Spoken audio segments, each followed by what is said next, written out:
Gudida dabagalka hantida qaranka ee golaha wakiilada Somaliland oo maanta soo gaaray gobolka Gabiley ayaa kormeeray mashaariicda gobolka Gabiley laga hirgeliyay. Intaasi kadib waxa ay kulan la qaateen barasaabka gobolka Gabiley Cabdiqani Maxamuud Jiire iyo xildhibaanada aqlabiyada golaha deegaanka degmada Gabiley. Hase ahaatee lama ay kulmin xildhibaanada dhinaca maayarka taabacsan iyo maayarka. aad baan uga xunahay in wali khilaafkii golaha deegaanku taagan yahay aan wali la xallin xildhibaanadii majority-ga ahaa oo sidoo xildhibaan maayar ku xigeenka ku jiro inay waxa weeye golihii deegaanka ee dadkii doortay aan waxa weeye mas'uuliyadii loo doortay inay golaha ka shaqeeyaan inay waxa weeye ka shaqeyn kar waayeen maamul xumo weynagii hore isku aragnay ay noo soo gudbiseen dacwadiini iyo dareenkii aad ka qabteen degmada iyo maamulkeeda iyo qaabku wax u waday waxaanu mas'uuliyadana saaran anagoo gudanaynaa waajibaadka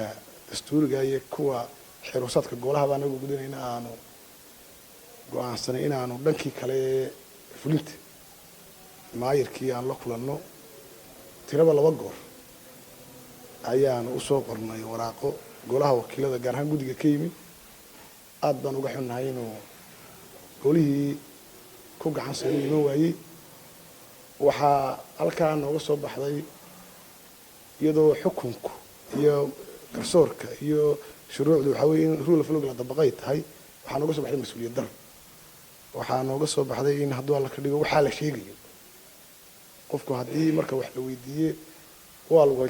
haddii culayska mas'uuliyadda la saaro marka qofka la soo eedeeyo la dhaho waxaan ka tabanaynaa iyo wax sameeyay culays baa ku wareegay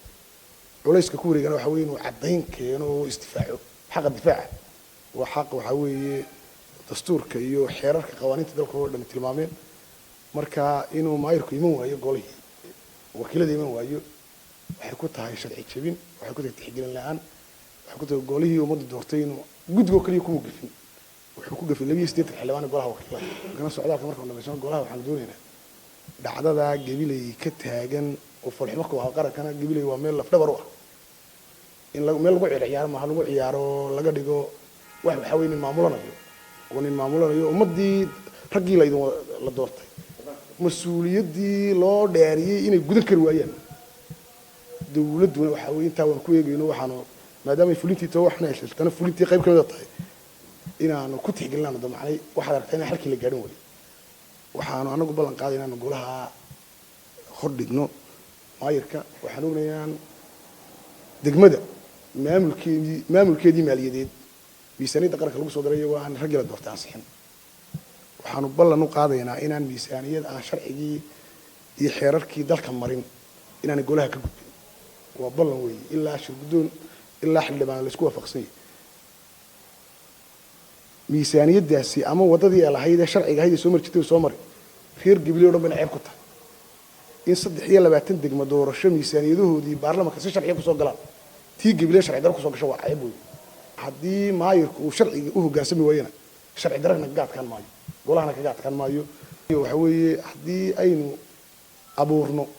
jawi nin maayir oo la doortay wuxuu doono ku sameyn karayo sabab golaha deegaanka ku shaqeeyo ma jirin golaha deegaanka wala baabiyo weey oo marka maayirkii la soo magacaabi jiray iyo xogayii la soo magacaabi jiray inuu sheegaynaa inaan maanta markaan magaalada nimid maayirada waan la kulmaynay gobolada markaan marayna qaar kamid ah waan la kulmaynay sababta xildhibaanadii uu diiday ilaa inta sharci ka soo baxay la kulmo xaraan bay naga noqotay waa ceeb weey anaga ceeb nagu tahay wixii aan ku shaqeynayna ceeb ku tahay sharcigii inaynu dabaqna doonayna hadii inay soo bay ceeb ku tahay in ninku intuu aayaro dhalatay wax diido go'aanadii sharciga ha diido uu haddana soo dhex fadhiisto meel golihii joogaan waxaan u arkaynaa inaan nafahayga markaa been u sheegay aan u arkaynay marka idinkuna waxaan idiin soo jeedinaynaa inaad si degan oo sharci briefingkeeda gudoomiyaha dhameeyay oo kulay gudoomiyaha gobolkana waynu waa kala soo hadalay hawlaha aan noo soconno ka guddi dabagal ahaan iyo ilaalin hanti qaran ahaan waajibaadka nasaaran bay kamid ahayd inaanu la kulanno xildhibaanadii degmada inaanu la kulanno oo dee mas-uuliyaddii qaranka iyo tii bulshada iyo tii horumarka degmadaba intaba haya qaybsanaan bay inagu jirtay horena waa noogu timaadeen guriga guddiga dabagalka horaa ugu timaadeen xafiiskana waa noogu timaadeen si ixtiraam lana kolley guddoonka iyo guddiguba waxa ay go'aamiyeen in bal dhinacii kalena la arko laakiin halkaa ixtiraam darro badan karaama darro badan sharaf darro badan wada shaqayn la'aan baa ka timi waanay socotaa ilaa imika marka kolley guddiguna taadee go'aan bay ka gaadheen shir guddoonkana golahana waa la wada gaadhsiiyey baarlamaanka iyo golahana kolley waa la gaadhsiinayaa sida xaqiiqiyan guddoomiyuhuba uu ka kolleeyaan u qeexay una qeexi doono marka arrinta innaga inoo taalla ee waajibkii wax weeye ilaalinta degmadeennii ilaalinta hantideennii arrintan aad ka hadlaysaane ku doodaysaana wax weeye waa arrin xaqiiqiya oo war aynu waxeenna wada hagaajisano oo xilkii ummadeed ee la inoo dhaariyay ee ina saaraa aynu wada hagaajin weey waxa ka hadlaysaan eenu aragnay oo xaqiijinayno oo hadday tahay miisaaniyadii hadday tahay mashaariicdii hadday tahay waxqabadkii waxa weeye war waxayna aynu hagaajisano arrintana waa midanu guddi ahaan idinku taageersanahay bulsho ahaanna reer Gabley aanu taageersanahay oo danteena iyo dadnimadeena iyo horumarkeenu inaynu yacni xataa degmooyinkii kale tusaale wanaagsan u noqono bay ahayd laakiin si aad baan uga xunnahay ka xildhibaan ahaanna anigoo reer Gabley oo de waliba magacii Gabley ku hadli karana aad baan uga xunahay in shaqaaqadaasi ilaa hadda sii socoto qarankana aanu hoosaasin nafahayagana aanu been u sheegin xildhibaanada aanu gafka gelin oo aanu horkeenin waxaanu arag ayaa ay noqotay isu soo taabsi marka waa sharcigiisa hada muhiimaduna waxa weeye kol haddii dawladdii lagaga qaaday miisaaniyaddii qaranka laga maalgeliyay mashaariicda in dawladdiina lacagtii ka baxday deegaankiina aanay gaadhin hadday deegaankii gaadhayna contractorkii iyo qaabkii loogu talagalay inuu dhismahaasi u fulo inuu u fuliyay in kale wakiilada cusub waxaan leeyahay marka waad ku soo dhawaada gobolka Gabley waxaanu aanu ognahayba war la helay tala la helay baa la yiri socotada iyada warantay sida uu waramay xildhibaanku ku mahadsantiin waan idinka mahadcelinaa insha Allah waana surasaana gobolkan ku soo dhawaada xilli jiilaal lagu jira oo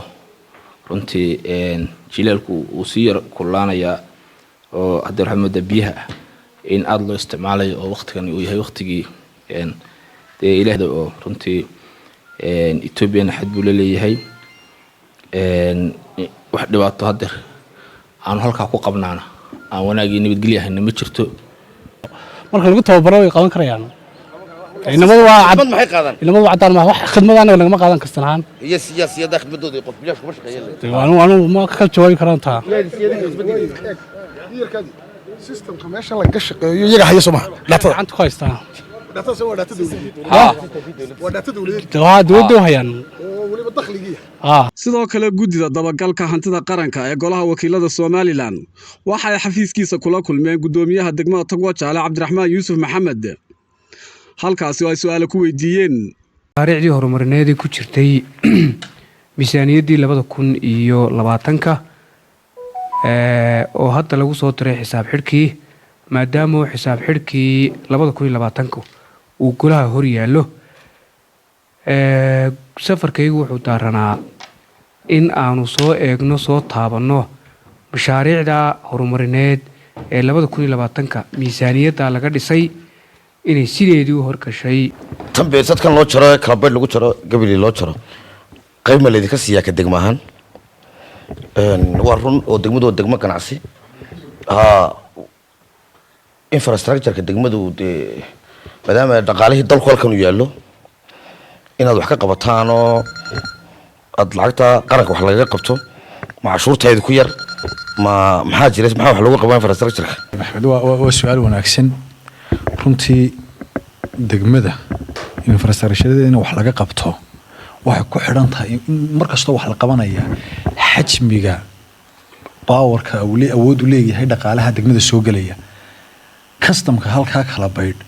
horta wixii mafaca iyo kama aragno tan percentage-ka wax nagaga soo noqda ma jiro gaadiidkaasi uu na dhaafaa jid la sameeyo annaka ku dhib qabna oo la naga xisaabtamaya